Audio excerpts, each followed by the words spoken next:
Welcome back to the Resolution Room, where we tackle real world conflicts with practical solutions.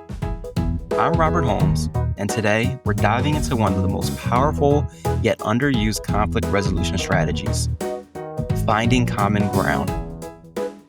No matter how different two people seem, there's always something they can agree on. The challenge? Identifying it and using it as a foundation for resolution. In today's episode, we'll explore why finding common ground is essential for resolving disputes. We'll have some real-life examples of this strategy in action and practical steps that help you use it in your personal and professional life. If you've ever struggled to resolve a disagreement because it felt like you and the other person were speaking different languages, this episode is for you. Let's begin with a simple definition. Common ground is the shared interest, goal, or value between two opposing parties that can serve as a starting point for resolution. Think of it as a bridge connecting two conflicting perspectives. The stronger the bridge, the easier it is to find solutions and build trust.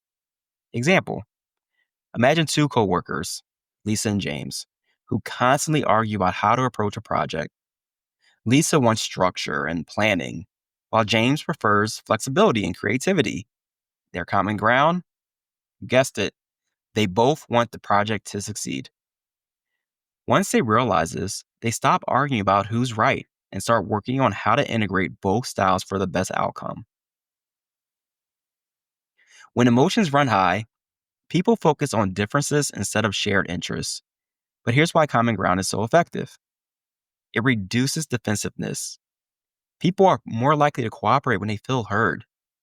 It can shift the mindset from me versus you to us versus the world, us versus the problem. And it fosters collaboration. Instead of trying to win the argument, both parties work together toward a mutual goal. Think about the last disagreement you had. Now ask yourself, was there a shared goal you both cared about? Chances are there was at least one thing you could have agreed on. So, how do you actually find common ground in a tense conversation? Here's a simple 4-step process you can use. Step 1, listen first, talk second. Before you can find any common ground, you need to understand the other person's perspective. That means asking open-ended questions like, what's most important to you in this situation? Listen without interrupting. Paraphrasing what they said to show you truly understand. Step 2, identify shared goals or values. Once you've listened, start looking for common threads. Do you both want a successful outcome? Do you both care about equity? Do you both want to feel respected? Even if you disagree on the solution, agreeing on the goal builds a foundation for resolution. Step 3, reframe the conversation. Now, shift the focus from what divides you to what connects you. Instead of saying, you're right, I'm wrong, try, we both want the best outcome. How can we achieve that together? This small shift reduces tension and opens the door for solutions. Step 4, collaborate on a win-win solution. Once you've built that common ground, work together to find a solution that works for both sides. Brainstorm ideas without judgment. Focus on interests. Test possible solutions and always adjust as needed. You have to be flexible in this process. One of the greatest examples of using common ground to resolve conflict is Nelson Mandela. During his presidency, South Africa was deeply divided. Instead of retaliating against those who oppressed him and kept him in jail for years, Mandela focused on shared values: peace, unity, and a better future.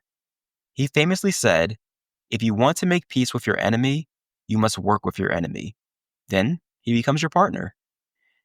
By finding common ground, he led South Africa through a peaceful transition instead of further violence. Now, most of us won't be resolving national conflicts, but we can apply this mindset in our own lives. But what if the other person isn't interested in compromise? They aren't interested in finding a common ground. Here's what you can do. Stay patient. Some people take longer to shift their mindset. I'm talking years. And focus on what you can control. You can't force agreement, but you can model calmness and understanding and find smaller areas of agreement. No matter how tiny, it's something that you can build on. Before we wrap up, let's review today's key takeaways. Common ground is all about finding shared values, goals, or interests to build resolution. It can help shift the mindset from me versus you to us versus the world. The 4-step process for finding common ground: listen first, identify shared goals, reframe the conversation, and collaborate on a solution. Even when others resist, you can always lead by example. This week, if you find yourself in a disagreement, pause and ask, what's one thing we can both agree on? It might surprise you how quickly the conversation shifts. That's it for today's episode of The Resolution Room. If you found this discussion valuable, be sure to subscribe, leave a review, and share this podcast with someone who could benefit. I'm Robert Holmes, and I'll see you next time, where we continue turning conflicts into opportunities for growth.